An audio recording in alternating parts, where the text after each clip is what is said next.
Hello VC, hello everyone. Sorry it's been a long time since I filmed a record update.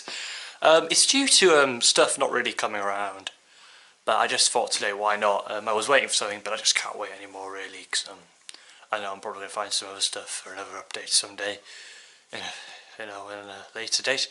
So I thought for now I'd do this little record update. I've got some stuff to some non-vinyl related stuff to show. Where this actually stuff goes back from August up to near about 2 weeks back. So yeah, let's start off. This was the kind of grail that I was talking about in my vinyl in my my vinyl grail video. It's a bit of a rare record. Pet Shop Boys discography. Got this like at the beginning of August. Fantastic compilation. I only paid 20 quid for it due to it being a bit worn on the cover, but the records play absolutely fine. It's a brilliant compilation. The brilliant Neil Tennant. It has everything, all their great hits from West End Girls up to like it's from Pleased to Behaviour, so that great era of albums. There's the label. It's on Parlophone Records. So probably one of the best compilations of all time, definitely. It's fantastic. It sounds brilliant. The great Chris Lowe. And there you go. So it goes from West End Girls up to Was It Worth It? And it has DJ Culture as well, which is quite a good song as well. But yeah, really nice compilation. Really nice to have it in the PSB collection.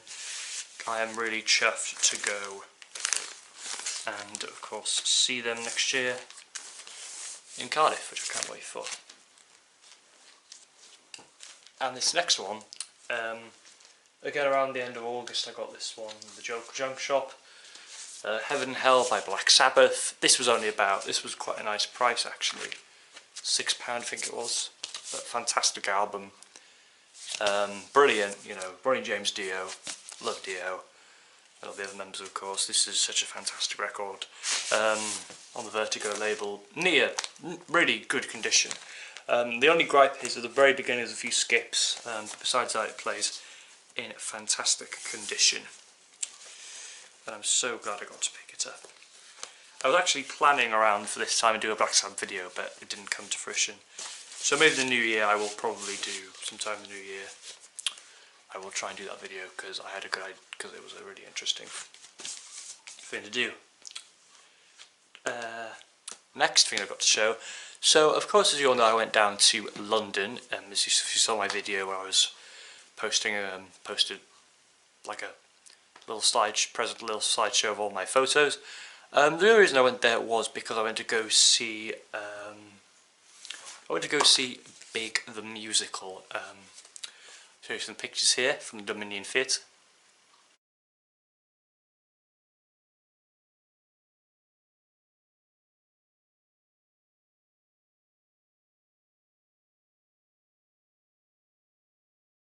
There you go.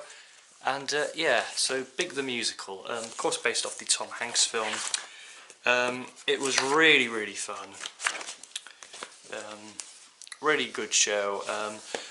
Faces you might recognise in the show, well they had, I'll show you now, a pop star. I don't really know who he is, but Jay McGuinness, he's like in a boy band, and Wendy Peters, who you may know from Coronation Street, I believe, that's what my mother told me, and another pop star, Kimberly Walsh. They all did a really good job, but really I think the best thing about it for me was Matthew Kelly, the brilliant Matthew Kelly. He played the toy shop owner. And of course, well, the main fella, he played Tom Hanks' character. But it was a really good musical. I really had a good time. I'm trying to find some other photos here. Yeah, there's the two guys there. The two versions of the character play originally played by Tom Hanks. And it's one of my favourite movies actually, the original Big. But this was a great musical. I had a great time seeing it. Trying to find some more pictures, and it's got a nice little history here, the Dominion Theatre, which is really nice. It's a beautiful theatre. Of course, We Will Rock You was staged there.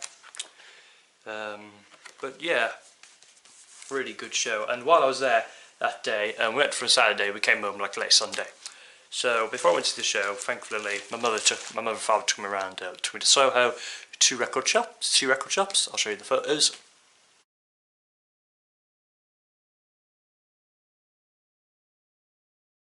So yeah, Sister Ray in Soho, which I now have a bag for. Really nothing interesting, nothing really intriguing, but it was a bit overpriced as well, so I thought, and that, no, Reckless was the bit overpriced one, but Soho, Sister Ray was really good, and I managed to pick up from there one item. I picked up True Faith by New Order. This is the dub remix for the New Order collection, for the ever-growing near completion of my New Order collection. But again, a fantastic, beautiful dance remix. Absolutely love it. Factory, of course, and it of course does contain the brilliant B-side 1973.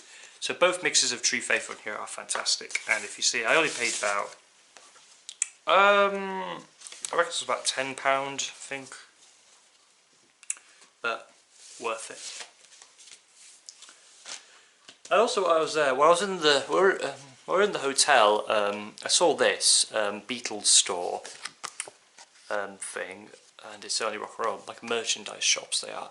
So next time in London, hopefully, I think I'm actually travelling down there next summer, hopefully, we'll probably stop and see what they are. Okay, cool.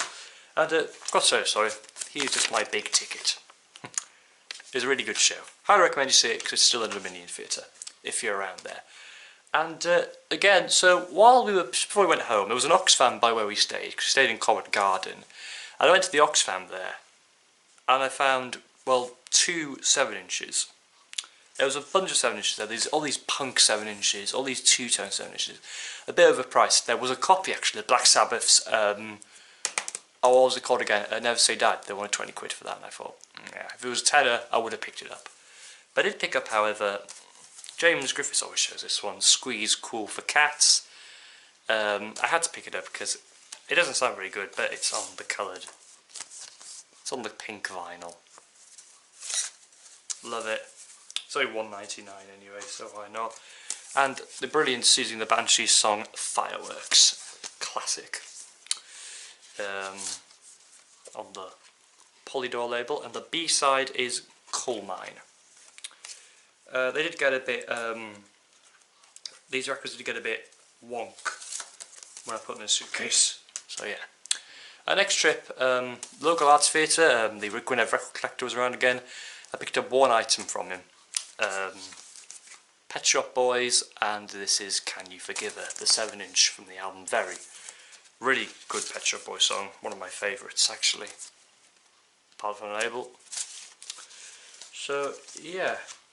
And now I'm going to show you some other stuff that I bought into between. Now the thing is, everything, the next stuff I'm going to show you is all David Bowie related. So I'm going to show you, like, not kind of in order. So first of all I've got to show is Aladdin Sane. Got this to the Record Den. So chuffed to finally get it. It's a fantastic album. No lyric sleeve, but it's in really good condition. It's an original RCA Victor pressing, and that just phenomenal gatefold. Absolutely brilliant album, and it's on the RCA label. It was a good price, that's why I picked up the Record Den. Around September I picked that up, and then in October, then these two recent ones. So around after I saw Big, I picked up a copy of a local junk shop of The Man Who Sold the World. This is a 1990 EMI pressing. It's the same as the Ryko clear vinyl disc versions, but it's just on one standard black vinyl. I got this because it had the reversible artwork, so yeah, it was a must for me. Brilliant. I paid cheaper for when I saw it in Cobb. So yeah, that was a plus, a fantastic record by the genius himself.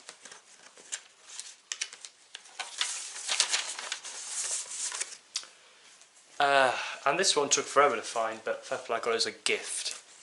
And I was so chuffed in the junk shop, fair play. He said, wait, you don't have that one? I've got a copy here, you can have it. Don't do whatever you want with it, because he knew it was a bit battered, but record plays well for Ziggy Stardust.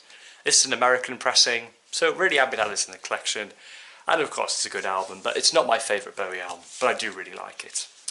This is a Dynaflex. This is a RCA Dynaflex pressing. I got it for nothing. So chuffed. So thank you very much. That guy, he does good record deals with me anyway. So I'm never disappointed if I buy vinyl off him.